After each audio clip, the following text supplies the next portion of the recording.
again, the reason why this is important is because this is really about stagnation breeding sickness. And so anytime your health is less than optimal, you want to look at how can I move things through my body a little bit better in a way that doesn't wreak havoc at a cellular level. So of course, tonight I have asked Greg Halliday, our founder and president of Solle Naturals, to come and talk to us specifically about GoodFibrations and what makes it different than like some of the other products that you see on the market, because this is way different than any other fiber product that you'll ever find. Thank you, Erica. Yes, it is different. And maybe I'll start right there with some uniquenesses about GoodFibrations. If I had to start with what I think might be the biggest differences, number one, a quality fiber usually tastes terrible. And this very high quality and diverse fiber tastes wonderful. Now, I realize it's still fiber, and it's funny, I was talking with my wife the other day. My wife's name is Donna, and she was recently trying to get fiber into her diet. This is one thing she hasn't ever really done a lot of. And she's been making that effort recently, and she'll tell me, you know, I have to be really careful because I get this gag reflex. And so I asked her, I said, where does that come from with fiber? Where does it come from? And it's for her, it's taste and also just how bulky it is, how much, you know, in her words, chunky. And then she told me how much water she was drinking with the fiber. And this is the second point. But we'll always tell people with the serving size in GoodFibrations, drink it in an entire glass of water. So what is that, like 16 to 24 ounces? Mm-hmm. And then when you're done drinking it, chase it with the same amount again. Well, my wife was sticking it in half a glass of water. She's like, it's so chunky, it's hard for me to get it all down. I'm, okay, I think I know why. So just so you know, we're not perfect. And this is after she uses so many Solle products so well and doing so many wonderful things and has this really deep insight into how nutrition and yet here we are with fiber, and it's just a newer area, you know, for her in her personal journey. And so, you know, she's learning as well. So yeah, lots and lots of fiber, like Erica said. But GoodFibrations, if you drink it in the right amount of water too, it will not be overly chunky. It will absorb it well. You don't want to let it sit too long because it absorbs more and more. And yet everyone's a little bit different. Some people like to let it absorb a little.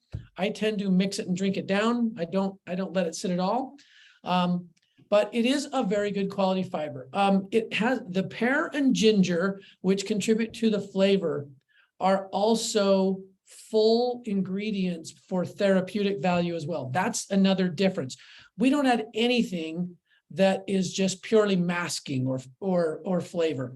There's always a purpose, and we only use natural flavors that have their components, their natural components as well.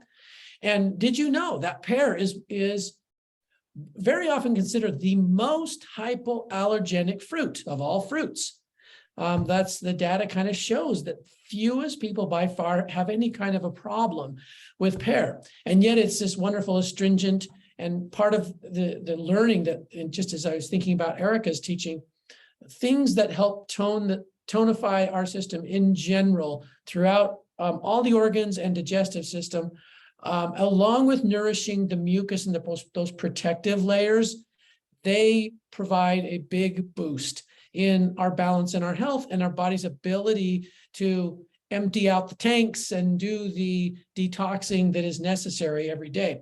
So a couple of things, it really is good tasting. I promise you, as I do not know a fiber anywhere close to as good tasting. Now, I know a couple of them, if you took a sip, a couple of products out there that you go, oh, that's quite good tasting. And there's almost no fiber in it. So I do know some fiber products that aren't fiber at all. I'm not going to give you names because they're very famous national brands. And they sell a ton of them because there's barely any fiber. This will not do what you need it to do.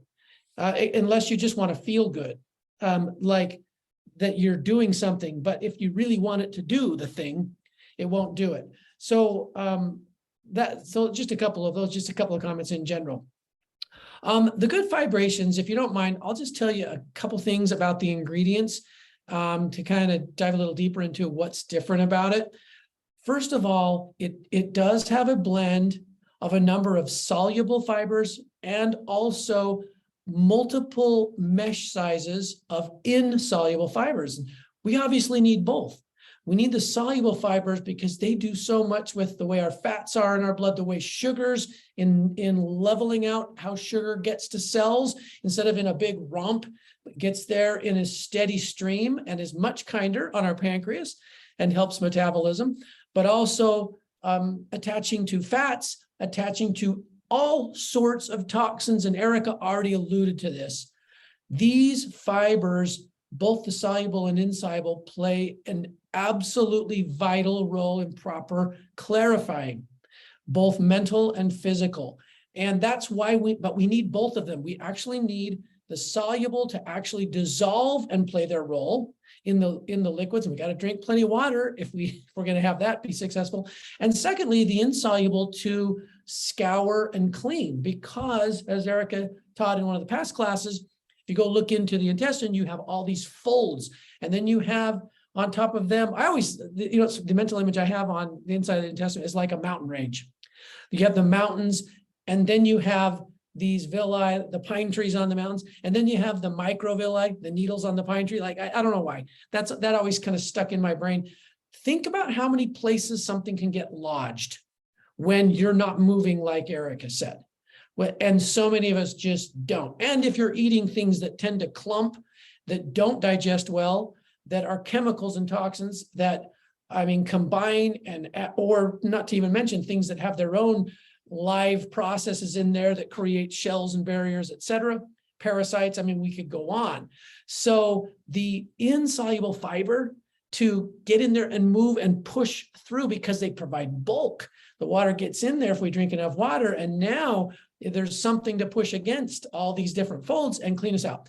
So we actually have psyllium hulls in 2 different mesh sizes, and we have psyllium seed powder. So 3 different forms of psyllium. This is another key difference. Most fiber products, they just pick one. And I don't honestly understand why, because to me, the variety is everything. So what we've done is we've included these multiple sizes of psyllium, which really is, in our estimation, the gold standard in fiber supplementation still, though there are other good fibers out there. We just don't see anything that acts as efficiently and completely cleaning and clarifying as psyllium does. But then on top of that, we have this whole group of fruit fibers. And I think Erica alluded to that as well. Why? Why do we have so many? Well, because cranberry and apple, they all have their plant actives and they do different things. Cranberry, a lot of people know what that can do for bladder infections and urinary cleanliness, okay? So they all have their things. They have multiple superpowers and they're soluble fibers. And so they do double and triple duty. Thirdly, so we've got these insoluble psyllium, we've got these fruit fibers, then we have other mucilaginous herbs. Among the most soothing and therapeutically active fibers that also create this wonderful slick substance that both nourishes the intestinal tract. Slippery elm is an example that's in here, and so is marshmallow, but really does cleansing and clarifying lungs and other places that Erica mentioned. I love that funnel. Okay, it really is quite complete. That's a third difference, a huge variety. Now, there are a few others that I haven't even mentioned in here that are, so you have this group of cleansers, and then you have these complementary digestive health products, and then you have antimicrobials and others that deal directly with these issues. And finally, you have an adaptogen, which is holy basil. So that's another thing. Go find a fiber product that has an adaptogen, but you already know the sole philosophy is that every product address it's head to toe, right, Erica? If the head does not get addressed, how do we expect the rest of it to happen, even though we might have really great designs and a great formula? So let me just give you a couple of facts about holy basil and why it's so important in this formula. So holy basil, the name in Hindu, is actually one good translation. I had it here. I wanted to share it with you. It means the incomparable one. So used in Ayurveda, the incomparable one, an adaptogen that does so many things. Now, I was reading, it's funny, I love to just read all sorts of different research because different eyes bring different highlights out. There are many adaptogenic books that will call this their number one adaptogen. But many people really look at that way because it calms central nervous system, so important to clarifying, having an environment where the body feels like it can release. We get that degree of calm, and it's neuroprotective. We could talk a lot about that, but it's also one of the great liver strengtheners. And not a lot of people know that about holy basil, the incomparable one. So let me give you this article I was looking at today. It's like a 15-page scientific report. So Erica would love it. But let me just read. I'm not gonna read this because it's super long, but I'm gonna just give you some of the bullet points, okay? Because they touch on a lot of what Erica's taught us, and it's one of the key ingredients in the fiber. Good Fibrations, yeah, I love Tanya, she just chatted this in. It's not just a fiber drink. It can't be if it's a sole product, but it's really, really complete in fiber, and honestly, you can start with smaller amounts and build. You don't need gobs of it. It's because it's such a good fiber. So what does the holy basil do in there? Okay, these are all major scientific studies. Simply a one sentence, what the study showed. 1, decreased the incidence of gastric ulcers. Okay, just holy basil. Increased endurance. Okay, that, by the way, that's emotional, and endurance is always emotional and physical. There is no endurance without the mental part of it, okay? It lowered stress-induced adrenal hormones and assists in the normalization of cortisol. Enhances overall endocrine function. Reduce inflammation and oxidative stress. It's a COX-2 inhibitor. Protects the liver. Promotes eye health. Normalizes blood pressure.